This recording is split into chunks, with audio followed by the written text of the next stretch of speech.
শেখ হাসিনা যেভাবে আমাদেরকে ডিপ্রাইভ করে কোণঠাসা করে যেভাবে আইসোলেটেড করে রেখেছিলেন, এখনকার গভর্নমেন্ট, যিনি ইন্টার্ন গভর্নমেন্ট আসছেন, যিনি ন্যায় প্রতিষ্ঠার জন্য আসছেন, তিনি হলো ন্যায়ের, এখন অন্যায়ের জনক, অন্যায়ের জন্মদাতা। তিনি এসেই বললেন যে আমার ছাত্ররা আমার নিয়োগকর্তা। তা আপনি তো ওখানেই পক্ষপাতিত্ব করলেন। আপনার ছাত্রদের আন্দোলনে কি এই অভ্যুত্থান হয়েছে? আপনি ঢাকা ইউনিভার্সিটির কথা বলেন, যারা আজকে বড় বড় নেতা, যারা আজকে উপদেষ্টা হয়ে আছে, তাদেরকে ঢাকা ইউনিভার্সিটি, টোটাল ইউনিভার্সিটির মধ্যে 38,000 ছাত্র, একটা ছেলে শহীদ হয়েছে? হয় নাই। একটা ছেলেও না ঢাকা ইউনিভার্সিটি হয়েছে।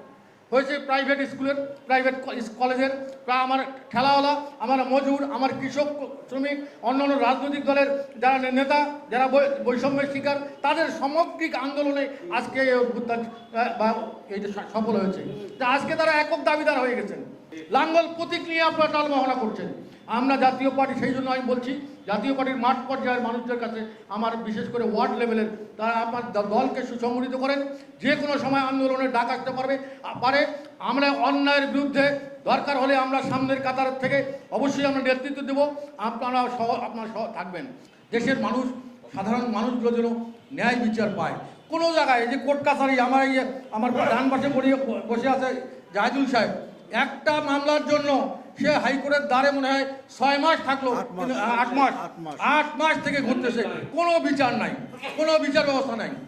আমি কোর্টে যাব, আমার কোর্টে যাইতেই তার আগেই আমাকে লাঞ্ছিত করা হচ্ছে, আমাকে ডিম মারা হচ্ছে, আমাকে মারা হচ্ছে। তত্ত্বাবধায়ক সরকার, তার কারণ সম্ভব নয়। এই কারণে আজকে যে সরকার গঠিত হয়েছে, তার 2 জন উপদেষ্টা, 2 জন সদস্য এখনও উপদেষ্টা পরিষদে এখনও আছেন, প্রভাবশালী উপদেষ্টা পরিষদে আছেন, মাহফুজ সাহেব এবং আসিফ সাহেব। তাদেরকে যদি ওই পরিষদে রাখেন এবং ওই পরিষদের অধীনে যদি নির্বাচন হয়, সেই নির্বাচন অবশ্যই কোনো দিনে সুষ্ঠু এবং নিরপেক্ষ হতে পারে না।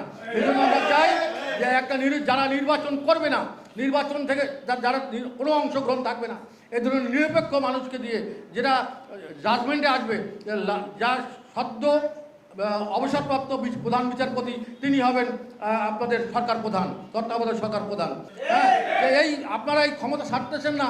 আপনাকে জনগণ এমন সময় আসবে যখন টেনে আসলে ওই চেয়ার সহ আপনাকে বঙ্গোপসাগরে নিমজ্জিত করবে। এইরকম সময় কিন্তু সামনে আসতেছে।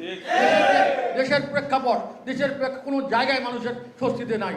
না ব্যবসায়ী স্বস্তিতে আছে, না মানুষের নিরাপত্তার বিষয়টা আছে, না পুলিশ স্বাভাবিকভাবে কাজ করছে, না সচিবালয় স্বাভাবিকভাবে কাজ করছে, না হাইকোর্ট স্বাভাবিকভাবে কাজ করছে। কোনো জায়গায় শৃঙ্খলা বলতে কোনো জিনিস নাই। এর পিছনে কারা? এখন পর্যন্ত আপনারা কি কমিশন গঠন করছেন, কি তদন্ত রিপোর্ট আসবে জানি না। তো এই কথা চলতে থাকলে এই দেশটা একদিন আমাদের সেই যে সোনার বাংলা, সেই সোনার বাংলা আর থাকবে না। আসুন আমরা এই কথাগুলো, আমাদের মেসেজগুলো বা আমাদের প্রত্যন্ত অঞ্চলের মানুষগুলোকে কাছে আমরা পৌঁছায় দেই।